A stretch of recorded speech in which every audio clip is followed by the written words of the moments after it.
আজি এইখন অনুষ্ঠানত যে বাৰ্ষিক অধিৱেশন পাতিছে, ইয়াৰ উদ্দেশ্য কি?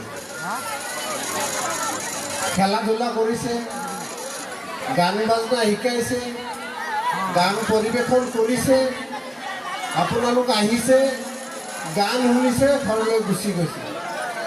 এইটোৱে জানো আজি বাৰ্ষিক অধিৱেশনৰ উদ্দেশ্য? এই অনুষ্ঠানটো পতাৰ প্ৰধান উদ্দেশ্য হৈছে আমাৰ ছাত্ৰ ছাত্ৰীসকলে যোৱা এটা বছৰত কোনে কিমানখিনি পাৰদৰ্শিতা দেখুৱাব পাৰিছে, লেখা পঢ়াৰ ক্ষেত্ৰতে হওক, খেলা ধূলাৰ ক্ষেত্ৰতে হওক, সাংস্কৃতিৰ ক্ষেত্ৰতে হওক, তাৰে এটা পৰীক্ষা। আৰু কোনে কি সফলতা অৰ্জন কৰিব পাৰিছে তাৰ কাৰণে এটা পুৰস্কাৰ প্ৰদান কৰা হয় এই অনুষ্ঠানৰ জৰিয়তে, যাৰ কাৰণে আমাৰ ছাত্ৰ ছাত্ৰীসকলে যে ইয়াতে সফলতা অৰ্জন কৰিলে পিছলৈকে আৰু ভাল কিবা এটা অনুষ্ঠানত প্ৰতিযোগিতাত অংশগ্ৰহণ কৰিব পাৰিব। এনেকুৱা ধৰণৰ যাতে আগ্ৰহ, ছাত্ৰ ছাত্ৰী সাহস। আজি কোনোবা এজনে মঞ্চত গান পৰিৱেশন কৰিলে যে গানটো ভাল গান গাইছে, এই অলপ আগত জিকিৰ জাৰি প্ৰদৰ্শন কৰিছে, ইমান সুন্দৰকৈ গাইছে, আমাৰ সুফিয়া বাইদেউ এটা পুৰস্কাৰ দিছে। সেইজনী ছোৱালী পিছলৈকে যে হয় এটা সাহস বাঢ়িব, এটা স্পৃহা আহিব, পিছলৈকে ভাল গান এটা প্ৰদৰ্শন কৰাৰ কাৰণে চেষ্টা কৰিব। আজি বোলে এজন ল'ৰাই ভাল এই পৰীক্ষাত ৰিজাল্ট কৰিছে, সেইজনক ইয়াত পুৰস্কৃত কৰিলে, যাৰ কাৰণে সেইজনৰ আৰু স্পৃহা বাঢ়িব, যে লিখা পঢ়াৰ প্ৰতি অলপ আগ্ৰহী হ'ব, পিছলৈ আৰু আগুৱাই যোৱাৰ কাৰণে চেষ্টা কৰিব। এইবিলাক উদ্দেশ্য আগত লৈ আজি খেলা ধূলাৰ ক্ষেত্ৰতো তেনেকুৱা। এজনে খেলা ধূলাক প্ৰদৰ্শন কৰিলে, খেলা ধূলা এইকাৰণে প্ৰদৰ্শন কৰা হয় যে শাৰীৰিক বিকাশৰ কাৰণে শিক্ষাটো যেনেকুৱা দৰকাৰ, শাৰীৰিক বিকাশৰ কাৰণে ল'ৰা ছোৱালীৰ খেলা ধূলা কৰাটো তেনেকুৱা দৰকাৰ। গতিকে এইবিলাক মহৎ উদ্দেশ্য লৈ এই সাংস্কৃতিক অনুষ্ঠানবিলাক আয়োজন কৰা হয়। মই এটা কথা আজি আপোনালোকক এই মঞ্চৰ জৰিয়তে মই ক'ব বিচাৰিম, বিশেষকৈ আমাৰ সংখ্যালঘু অঞ্চলত এই যে যিবিলাক বিদ্যালয়, আমাৰ শিক্ষানুষ্ঠান আমাৰ যে আছে, এইবিলাকৰ অনুষ্ঠানবিলাকত বিশেষকৈ আমাৰ সংখ্যালঘু মানুহবোৰে গান বাজনাৰ ক্ষেত্ৰত আগ্ৰহী বেছি। জুবিন দাই এটা কথা কৈ গৈছিল, কিতাপ নপঢ়া জাতিক গামোচাই ৰক্ষা কৰিব নোৱাৰে। জুবিন দাই কৈছিল। গতিকে মই এই মঞ্চৰ জৰিয়তে মই আপোনালোকক উদ্দেশ্যে এটা কথা কম যে আমি কিতাপ নপঢ়াকৈ আমাক গান বাজনাই কিন্তু আমাৰ জাতি ধৰি ৰাখিব নোৱাৰিব। আমাৰ লক্ষণ কিন্তু ভাল নহয়। চকে কোণে বজাৰে সমাৰে খালি বোলে সাংস্কৃতিক অনুষ্ঠান, গ্ৰন্থমেলা, কিন্তু ভাল অনুষ্ঠান, শিক্ষামূলক অনুষ্ঠান এটা জীৱনত চাব মানুহ নাই। গতিকে আমাৰ এইটো জাতি ৰক্ষা কৰাৰ প্ৰধান অস্ত্ৰ হৈছে আমাৰ ল'ৰা ছোৱালী ভালকৈ শিক্ষা গ্ৰহণ কৰিব লাগিব। শিক্ষাৰ ক্ষেত্ৰত আমি আগুৱাই যাব লাগিব।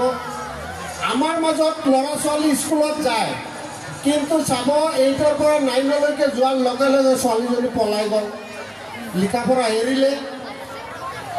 সেইটোক শিক্ষা গ্ৰহণ কৰা বুলি নকয়, শিক্ষিত বুলি নকয়। গতিকে আই মাতৃসকল, আজি এইখন অনুষ্ঠানত আছে, আপোনালোকক উদ্দেশ্য কৰি মই এটা কথা কওঁ, ল'ৰা ছোৱালীৰ শিক্ষা গ্ৰহণ খালি স্কুলত আহিলে 8লৈকে পঢ়িলে, 9লৈকে পঢ়িলে, লিখা পঢ়া বাদ দিলে, তেনেকুৱা নকৰিব। অলপ ভালকৈ শিক্ষা গ্ৰহণ কৰি একদম সীমা পাৰ কৰাই দিয়াৰ কাৰণে চেষ্টা কৰিব। গতিকে আমি শিক্ষাৰ হাৰ আগুৱাই যেতিয়া লৈ যাব পাৰিম, তেতিয়া চাব আমাৰ জাতিক কোনেও ঘিণ কৰিব নোৱাৰিব। আজি চাওক, আমাক বাংলাদেশী বুলি কয়, বহুতে বহুত কিবা কিবি কয়, কিহৰ কাৰণে কয়, কিন্তু তথাপি আমাৰ লাজ চৰম নাই। আমাৰ মানুহবোৰৰ লাজ চৰম নাই। আমাৰ যিটো সংস্কৃতি বুলি ক'লে মানুহে কি বুজে, গান বাজনা বুলি কয়। সংস্কৃতি মানে খালি গান বাজনা নহয়, আমি যে লুংগি পিন্ধো সেইটো কিন্তু আমাৰ সংস্কৃতি। গতিকে আমি আমাৰ পৰিৱৰ্তন নিজৰ, আল্লাই কৈছে যিজনে নিজৰ পৰিৱৰ্তন নিজে নিবিচাৰে আল্লাই কিন্তু তাৰ পৰিৱৰ্তন কৰি দিব নোৱাৰে। গতিকে আমি আমাৰ পৰিৱৰ্তন বিচাৰিব লাগিব। যেনেকুৱা আমাৰ এইখন বিদ্যালয়ৰ প্ৰধান শিক্ষক ছাৰে ভেড়াগাঁও পৰিৱৰ্তন কৰাৰ কাৰণে 33 বছৰ আগত এইখন বিদ্যালয় গঠন কৰিছিল, গোটেই জীৱন উচৰ্গা কৰিছে। আজিলৈকে বিনা বেতন বুলি ক'ব লাগিব। কিহৰ কাৰণে কষ্ট কৰিছে? এইখন সমাজ আগুৱাই লৈ যাব লাগিব। এইখন সমাজ আগুৱাই লৈ যাব লাগিলে ল'ৰা ছোৱালী শিক্ষাৰ হাৰ আগবঢ়াই লৈ যাব লাগিব। প্ৰতি ঘৰতে ল'ৰা ছোৱালী BSc ইঞ্জিনিয়াৰ ডাক্তৰ আজি ওলাব লাগিব। এইবিলাক মহৎ উদ্দেশ্য লৈ এই আমাৰ ছাৰ বাইদেউসকলে গোটেই জীৱনটো এই শিক্ষাৰ কাৰণে উচৰ্গা কৰি দিছে। গতিকে সেইখিনি আমাৰ পিতৃ মাতৃসকলে বুজি পাব লাগিব। নহ'লে আজি চাওক এইখন বিদ্যালয়ৰ কি অৱস্থা। এইখন বিদ্যালয়ত পাঠদান, ল'ৰা ছোৱালী পাঠদান কৰে, কি অৱস্থা ঘৰৰে বা কি অৱস্থা। স্কুলৰ ল'ৰা ছোৱালীৰ খাবৰ কাৰণে এটা পাকঘৰ নাই, একোৱে নাই বুলি ক'ব লাগিব। আপোনালোকৰ আশীৰ্বাদত আপোনালোকে পঞ্চায়তৰ দায়িত্ব দিছে, পঞ্চায়তৰ ফালৰ পৰা এইখন বিদ্যালয়ৰ কাৰণে প্ৰথমতে এইখন বিদ্যালয়ৰ পাকঘৰ এটা নাই, তাৰ ব্যৱস্থা মই অচিৰেই কৰি দিম বুলি মই প্ৰতিশ্ৰুতি দিলোঁ। তাৰ লগতে আৰ্ট ফিলিং আছে, বাউণ্ডাৰী ৱাল আছে, ঘৰৰ অৱস্থা নাই। মই এই 5টা বছৰত এইখন বিদ্যালয় মোৰ নজৰত থাকিব।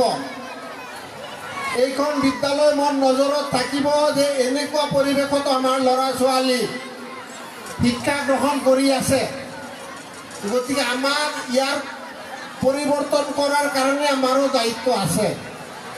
গতিকে মই আপোনালোকক আজি এই মঞ্চৰ জৰিয়তে মই কথা দিলোঁ, এইখন বিদ্যালয় কেনেকুৱাকৈ, এই বোলে বিল্ডিংটো নাই, টিংপাতৰ পেৰ, তলত কি অৱস্থা, একোৱে নাই বুলি ক'ব লাগিব। গতিকে এইখন বিদ্যালয় ভালকৈ নিৰ্মাণৰ কাৰণে পঞ্চায়তৰ ফালৰ পৰা যিখিনি ব্যৱস্থা গ্ৰহণ কৰিব লাগে মই আপোনালোকক প্ৰতিশ্ৰুতি দিম। আপোনালোকে আশীৰ্বাদ কৰিব। আমাৰ যুৱক বন্ধুসকলকো মই আজি এই মঞ্চৰ জৰিয়তে অনুৰোধ কৰিম, আমাৰ যে বাল্য বিবাহ 9ৰ পৰা ল'ৰা ছোৱালী পলাই গৈ বিয়া পাতিলে। আমাৰ ডাঙৰ কিছুমানে ল'ৰা ছোৱালীক কি কৰিলে, বিয়া দি পেলাই সমাজৰ আগত প্ৰকাশ নকৰে। ছোৱালীজনীৰ বয়স হোৱা নাই, কিন্তু ছোৱালীজনী তলে তলে বিয়া ঠিক কৰি দিলে, ৰাইজে গম পাব বুলি তলে তলে বিয়া পাতি দিলে, ৰাইজৰ আগত নকয়। সেইটো কাম ভুলতো নকৰিব। ল'ৰা ছোৱালী স্কুলত পঢ়ি আছে, পঢ়িব দিয়ক, বাল্য বিবাহ ধান্দা নকৰিব। আপোনালোকে জানে এই চৰকাৰে কিন্তু ৰেহাই নিদিয়ে, আৰু এই চৰকাৰৰ লাভ লোকচান চৰকাৰৰ কাৰণে কৰা নাই। এইবিলাক আইন এই আপোনালোকৰ ল'ৰা ছোৱালী ভালৰ কাৰণে চৰকাৰে এইবিলাক আইন প্ৰণয়ন কৰিছে। বাল্য বিবাহটো বন্ধ কৰিব লাগিব। তাৰপিছত আমাৰ অঞ্চলত ড্ৰাগছ মদ আজি বৰকৈ পাইছে। প্ৰতিজন সচেতন ব্যক্তি ইয়াৰ ক্ষেত্ৰত আপোনালোকে সচেতন হ'ব লাগিব। যদি আপোনালোকে দেখিছে, আপোনালোকে যিজনে বুজি পায় তেনেকুৱা ধৰণৰ মানুহ যদি আছে আপোনালোকে জনাওক, নহ'লে বিভাগীয় মহলত আপোনালোকে ইনফৰমেশ্যন দিয়ক। আৰক্ষী বিষয়া আছে, আপোনালোকে থানাত ইনফৰমেশ্যন দিয়ক যে এনেকুৱা অসামাজিক কাম আমাৰ অঞ্চলত চলি আছে, এইবিলাক বন্ধ কৰিব লাগে। সেইবুলি এজনে অবৈধ কাম এটা কৰিব, আপুনি তলে তলে বহি থাকিব, মনে মনে বহি থাকিব। মনে মনে বহি থকা আৰু যিজনে কৰি আছে দুইজনৰ ওপৰত কিন্তু একে। গতিকে এইবিলাক কথা কিন্তু ভাল নালাগিব। মই এটা কথা কৈছোঁ যে গামোচা নোহোৱা জাতিক কিন্তু যিখন লিখা পঢ়া নকৰা জাতিক গামোচা ৰক্ষা কৰিব নোৱাৰে। এই যে আমাৰ কথা ভাল নালাগে, কথা কিন্তু আমাৰ ভাল নালাগে। কথা কিয় ভাল কথা ক'ব, লেখা পঢ়াৰ কথা ক'ব, সেইবিলাক কথা ভাল নালাগে। গানটো আমাক ভাল লাগে। আমাক গানে কিন্তু জাতি ৰক্ষা কৰিব নোৱাৰে, গানটোও লাগে, গানটোও লাগে। কিন্তু আমি গানৰ প্ৰতি যেনেকুৱা আসক্তি হৈছোঁ, সেইটো কিন্তু ভাল লক্ষণ নহয়।